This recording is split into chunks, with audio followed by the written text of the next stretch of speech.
And I'll tell them, if you don't know where you're going, just run in place. So see if a lot of guys run in place, you know what happened. With so much to do, how do you plan this attack here? How do you? Gosh, we've already had about 6 meetings with the practice schedule. Now that's typical, you know, the first practice, you know. Usually after you start practice, you get so busy you don't have to meet as much. But we've had numerous meetings with everybody because it is the first practice. Even though a lot of us have been together, you know, with the training staff and the equipment staff and the video staff, just to make sure everybody's kind of prepared as best we can. And then after this practice, we'll make more improvement from this one to the next one, all across the board, all of us, than I think at any time during the spring. But I'm anxious to get out here. You know, the weather's beautiful, it's perfect, and we'll see what happens. So many unknowns at this point, but how many questions can you realistically answer on day one? I don't know a whole lot in day one, really not until we get in pads. I mean, I think it'll take a couple days in pads until we scrimmage to answer some of the questions. But, you know, I'm anxious to see if our guys, we've tried to prepare them for the tempo and the pace of practice, and our strength coaches have prepared them, but I think it'll still be a shock to some of them. And if they can make it through all 20 periods of practice without falling out, that'd be a good thing. What kind of learning curve are you expecting?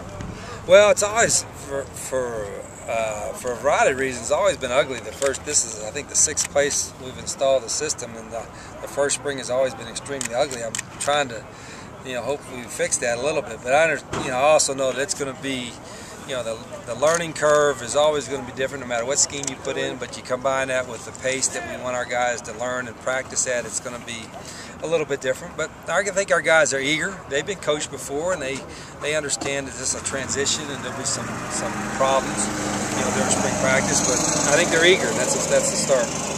Do you see this as a good day or kind of the low point and you build up from there?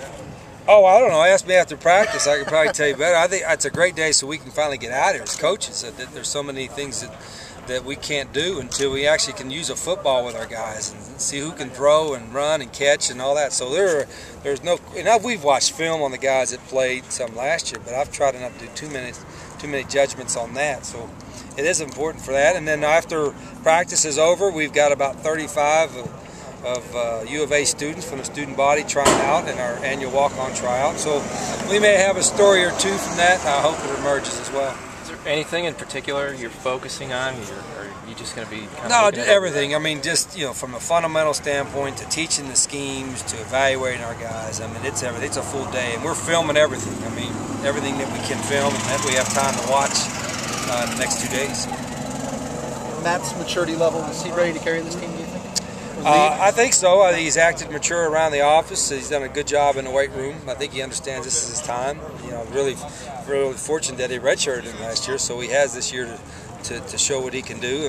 And I think he's a good fit from what I've seen on film. But again, there's going to be a learning curve for him. I mean, everybody's expecting a whole lot of things, and that's okay. We do too. But at the same time, he's a freshman in this system, and we've got to remember that as we're teaching him. Jake Fisher is a guy who you said a lot of nice things about on Thursday. Even as he's been sort of coming back from this knee injury, how important has he been behind the scenes? Well, you know, he's obviously he's our most athletic guy at linebacker, and you know, he's an experienced guy that's played a lot of good football. But you know, just his mentality, he's a guy that loves football and he loves everything about it. And we need more of that. We need, you know, we've said many times, well, I don't want guys that like it. We want guys that love it and need it. And Jake loves it and he needs it, and I'm sure he's hungry as ever, just because he was out with the injury last year. So it's critical for us, for Jake, to show his leadership, not so much by being vocal, but just by doing what he's been doing. Is there one guy who you're the most excited to see today with the ball in his hands? Not really one in particular, and simply because we're not going to tackle. You know, we're not going to do anything like that. So it's, I mean, it's football, but it's not, you know, it's not the full scale like you think. I'm just eager to see if, you know, that old try and true method. You try something, then you fail, and then you do it better the next time. We're going to have a lot of guys try something and they're not going to do it well, and they're going to fail, and then we'll see how quickly they learn on the second time through. And that's going to be the key for us. You know, our guys fixing and correcting coaches and players what they screwed up earlier today. Do you get butterflies on a day like today? No, I don't. I don't really. I mean, I get excited, but I still get butterflies for games, but I don't get butterflies at practice because it's all under control. I got everything scripted. If you don't know what play is going to run, you know, in the games it's unscripted. It's a little more exciting, but I'm still excited to work with them because, again, I'm anxious to see the staff work together. I'm anxious to see how our players work, and you know, I heard it was going to be about 88. I think the players got a little bit of a break. I wish it was a little warmer, but I'll get my wish soon enough. Anything else? Coach. Okay.